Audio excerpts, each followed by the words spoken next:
ya kulipua magari ambazo zilikuwa zimepeleka chakula eneo la Darfur. Sisi kama viongozi tumesema ya kwamba tukio hilo alikuwa safi. This is a consortium of youth leaders in the East African community. We are going to do a procession to the Sudan embassy, to the Sudanese embassy, which along the way will be joined by our comrades. I will begin first of all by thanking the Fourth Estate for giving us audience, for trying of course to amplify our voices, the voices of young people in this country, not just this country but the East African community. Comrades power! Power! Comrades power! Power! Comrades ria! Ria! The reason as to why we have come here today, I think all of us, not just in Kenya but the East African community and the broader picture, Africa, we know that there is a war that has continued in Sudan for a very long time. And we want to address those concerns as youth leaders from the region, especially the eastern side of Africa. I will begin first of all by addressing a concern that was there on the 30th of May 2025. Juzi tu. I will start by saying on May 30th, 2025, a United Nations aid convoy, which had carried food, of course, humanitarian aid comprising of 15 trucks from the World Food Programme, and UNICEF was attacked near Al-Khoma en route to the besieged city of El Fasher in North Darfur. These assaults resulted in 5 casualties and multiple injuries. While both the ASF, the SAF and the Rapid Support Forces have denied responsibility, the local sources and preliminary assessments suggest that possibility of an airstrike, potentially involving drone technology. This incident is not isolated, but part of a broader pattern of alleged violations by the SAF, that is Sudan Army Forces. In April 2024, the United States imposed sanctions on Sudan following determinations that that SAF deployed chemical weapons. As you can see, my friends here have chemical gadgets to prevent them from being harmed by chemical gases. This is what is happening in Sudan. The SAF is using a lot of force. They have been using chemical weapons on innocent civilians. This is why we have decided as East African community, youth leaders, to come out strongly to criticize and to ask the United Nations, to ask all these observers, they should come to the rescue of innocent civilians in Sudan.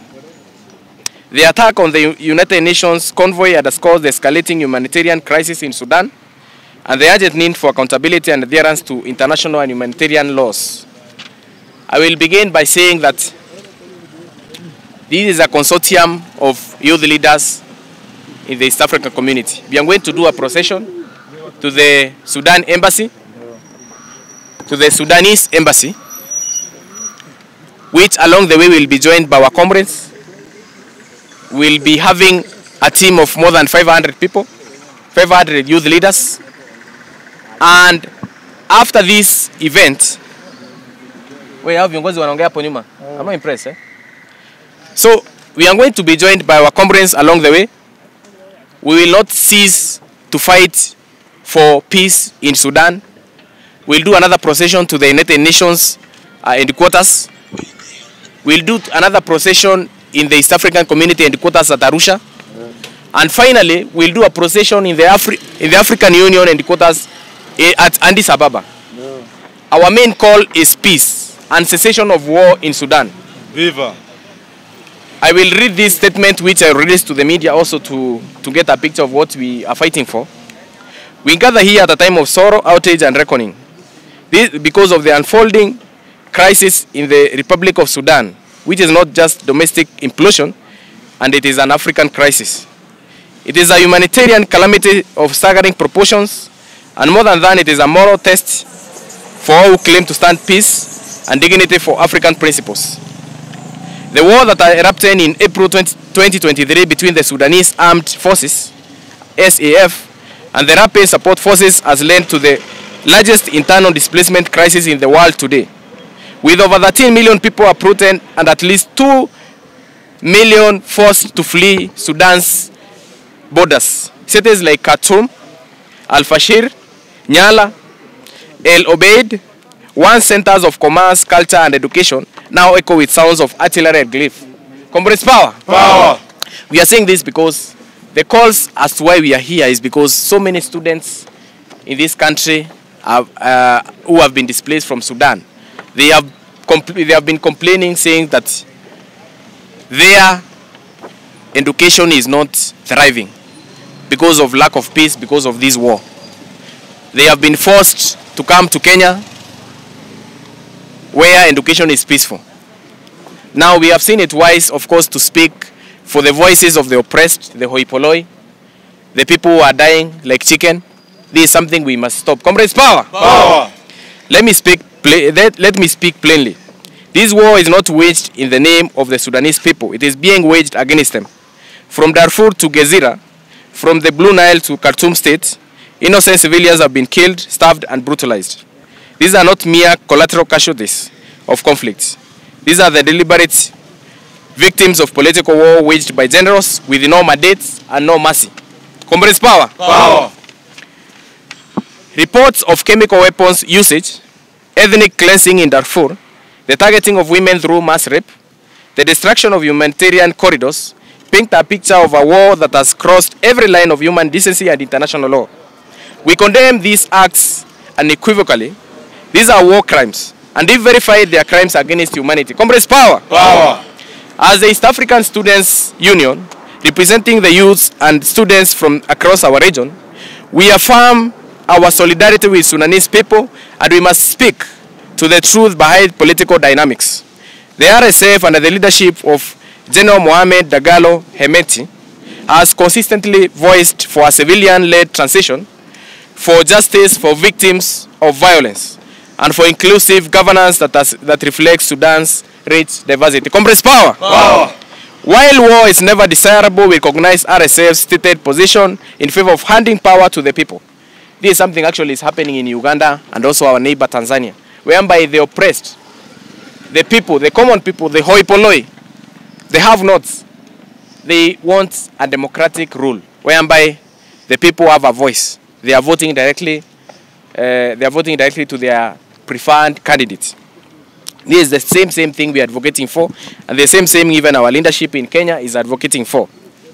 The SAF, on the other hand, has often cloaked itself in the language of statehood, while actively obstructing the transition of civilian rule. They have bombarded residential neighborhoods, shelled hospitals, and undermined humanitarian negotiations. In doing so, they have betrayed the revolution and sabotaged every future they claim to defend. Therefore, we call upon SAF to cease all hostilities immediately, tout de suite, re-engage in AU and IGAD-led peace talks, allow unrestricted humanitarian access, respect the will of the Sudanese people for democratic civilian governance. Comrades, power! Power!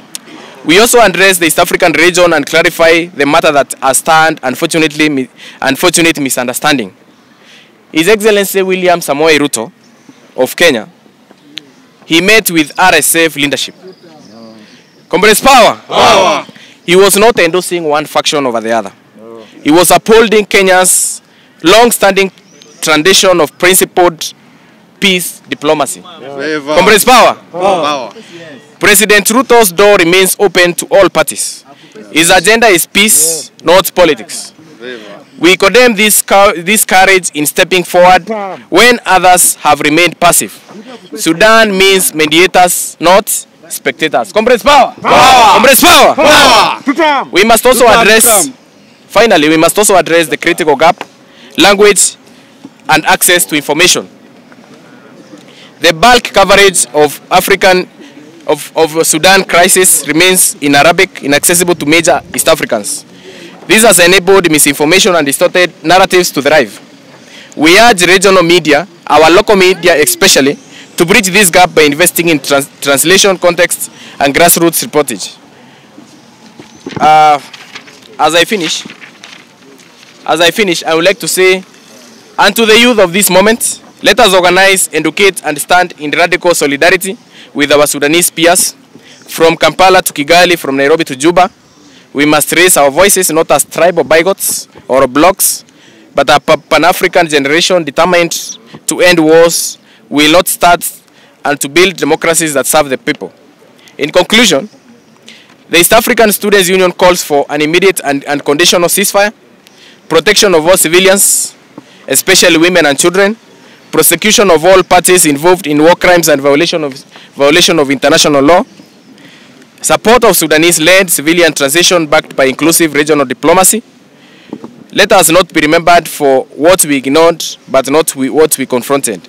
Let us not inherit the shame of indifference, but the honor of courage. God bless Sudan, God bless East Africa, and God bless our shared African future. Viva, viva, viva. Comrades power! Power! Comrades power! Power! Comrades ria! Ria! Comrades action! Action! Yes!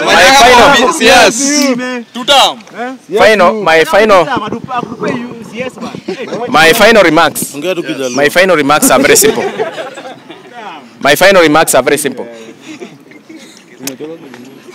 The problem we have here in Kenya today is the reason as to why we saw the other day the whole cover page of Standard had the issue to do with the RSF and SAF conflict in Sudan. The only reason that is thriving in Kenya is lack of information. The fact that in Sudan they use Arabic, here we use English. Yes. So it is very difficult for Kenyans to understand what is happening there. As we speak, people are fighting. As we speak, women are being raped. As we speak, small children are being maimed and being killed. So sad.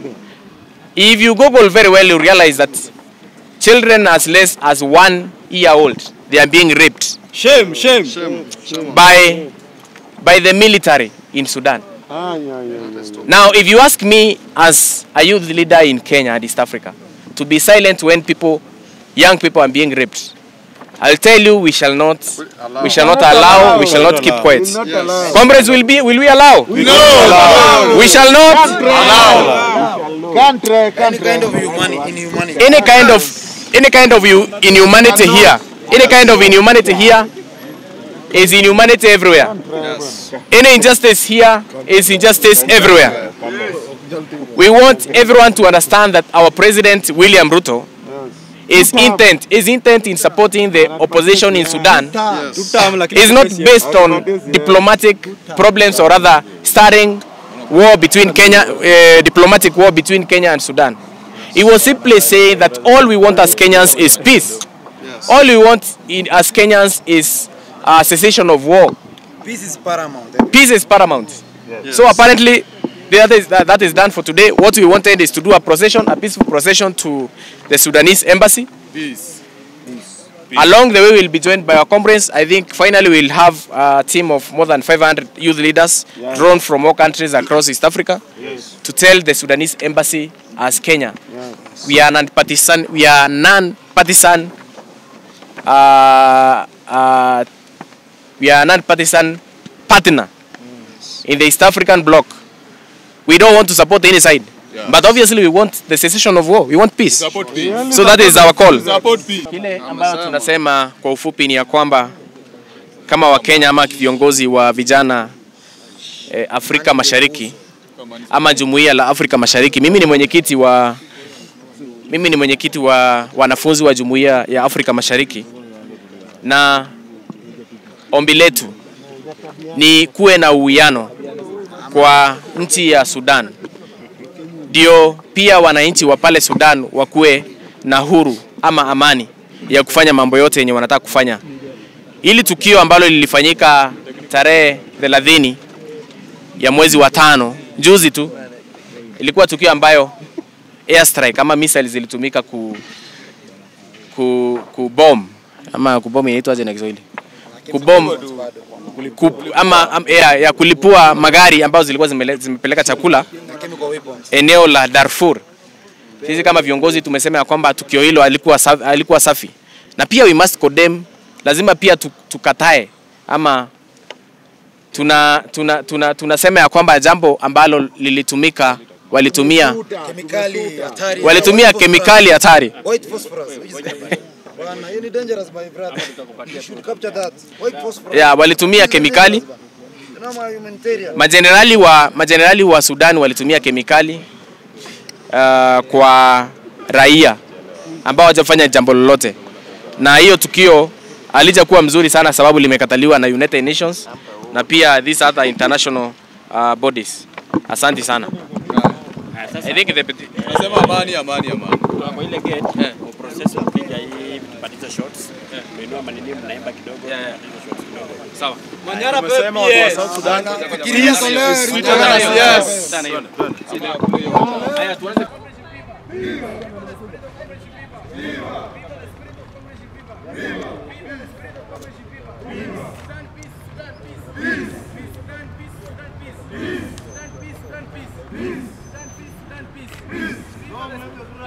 Long live! Long live the spirit of East Africa! Long live! Peace to Sudan! Peace! Peace to Sudan! Peace! Agreement! No more war! No more war! Peace in Sudan! Peace! Viva East Africa! Viva! Viva comrades! Viva!